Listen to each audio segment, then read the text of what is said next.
Hey guys, what's going on? Welcome to Chris Watches the World. We're gonna do the same thing we do every day. We're gonna react to this crazy world. Today we're headed to New York, big city of dreams.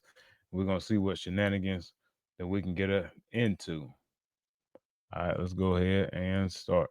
Let me start it over. Yo, I actually recorded this one and realized I hadn't shared my screen. I've been getting bad about that, and uh, let's get into the video.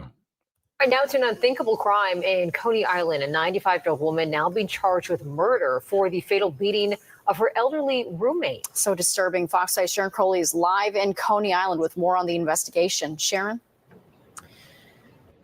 Yeah, we're getting some new information from the criminal complaint about exactly how this crime took place. We are live right now in Coney Island. We're outside the Seagate Rehabilitation and Nursing Center in Coney Island. And as you said, police have charged a 95-year-old woman with murdering her 89-year-old roommate. Both of them were in this facility when it happened. Now, this happened Sunday on a third floor room of this residential facility. Now, according to the criminal complaint that was filed by the Brooklyn DA, a nurse telling police that she checked on the 89-year-old victim, Nina Kravtsov, and she said that she was asleep. And then an hour later, the nurse returned to the room only to find her covered in blood, and her roommate, the defendant, 95-year-old Galina Smirnova, washing blood off of her clothing in the bathroom. Yeah, think about that. This lady ain't she didn't go call for help. I'm sure they didn't hear no screams, but this lady's in there just minding her own business, washing blood off her like she just got through washing washing dishes or something, just washing her hands, just calmly just washing blood off. I'm sure they said if she was hysterical or crying, I'm sure they would have mentioned it. But she just in there.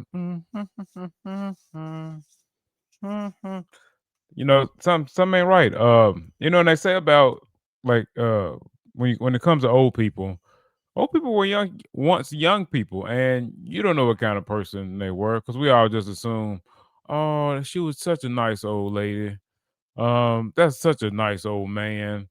I know some of these people. I got family members who were complete assholes when they were younger. I mean, they're older now. They're like uncles and just different things like that.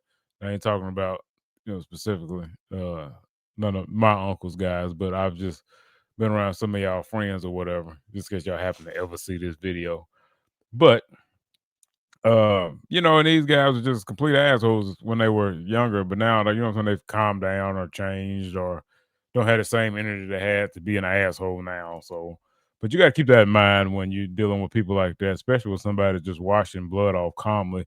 Also, you have to try to figure out what kind of like is she in there for dementia, Alzheimer's, like what does she have going on, upstairs if she all there, because I'm sure they're gonna go over um, a mental evaluation of this lady. And condolences to the 89-year-old woman. Like they didn't say she did anything. She was just sleep. You know what I'm saying? She might have been snoring. The lady just got up and just started, pounding. Like who knows? Now, the criminal complaint reads in part that the victim, Nina Kravtsov, was lying in her bed, non-responsive, covered in blood with a gash mark about her face. And further, the witness saying that the defendant was in the bathroom that is inside the patient room and observed that the defendant's hospital gown was bloody and the defendant had blood on her legs, and the defendant was also washing her hands in the bathroom sink.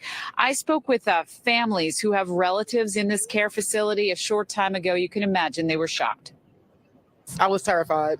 I didn't know what to think, actually. And it's like the first thing I did was call to make sure my mom was okay and that nobody else got hurt.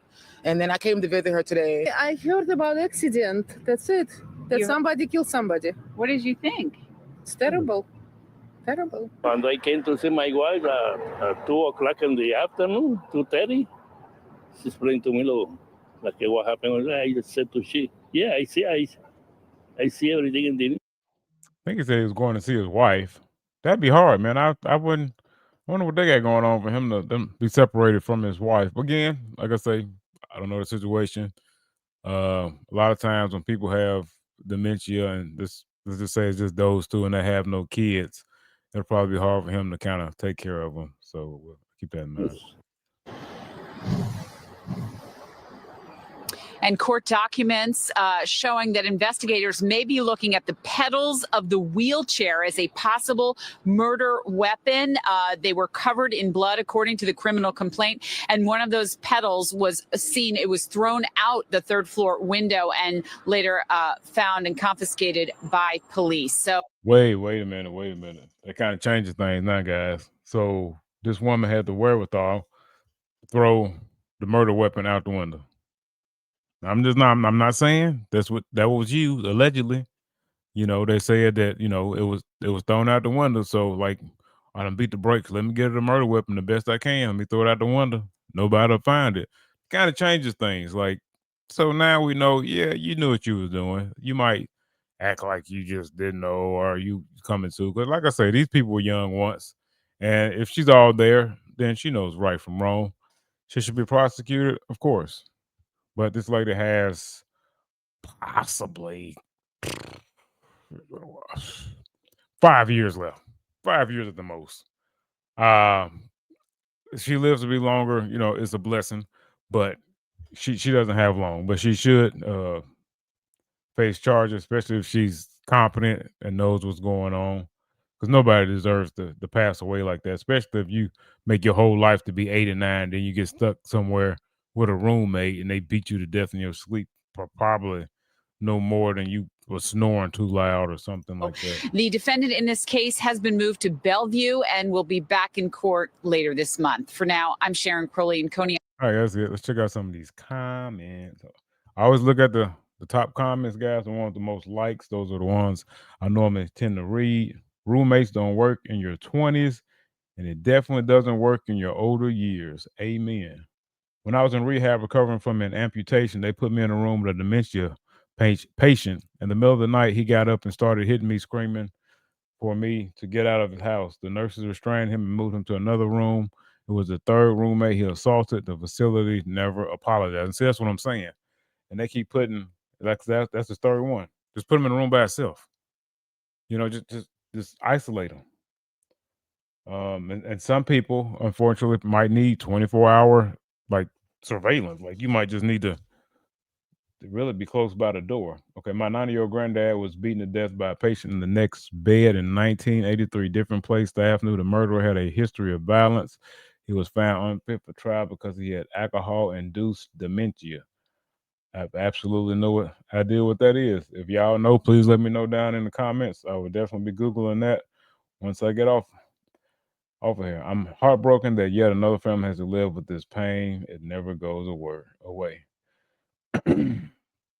Let's see. I work at a assisted living and was thrilled when they stopped having roommate situations. It is hard to share a room with someone else, especially someone you don't even know. Yeah, it's almost like going to college and you just get this random person that you're with, and now you got to figure that person out and see if y'all compatible. And if you're not, what you gonna do? You know what I'm saying? You're stuck there with probably no real authority to have anything done. Sad that at the end of life you're forced to share a room at all, but especially with a nut. 1.4K likes. Imagine being 95 and beating someone to death with your bare hands. That is very barbaric. That is what I'm saying. You have a lot of anger built up there. All right, probably the last one, guys. If they weren't getting along, they should have been separated. I agree. Yeah, let me know what y'all think down in the comments below. What do you think should happen to the 95-year-old? Prayers up for the 89-year-old woman. I know their family will probably be possibly suing because that's just what we do here in America. And, y'all let me know what y'all think down in the comments below. And I'm going to catch y'all on the next one. Y'all have a blessed day.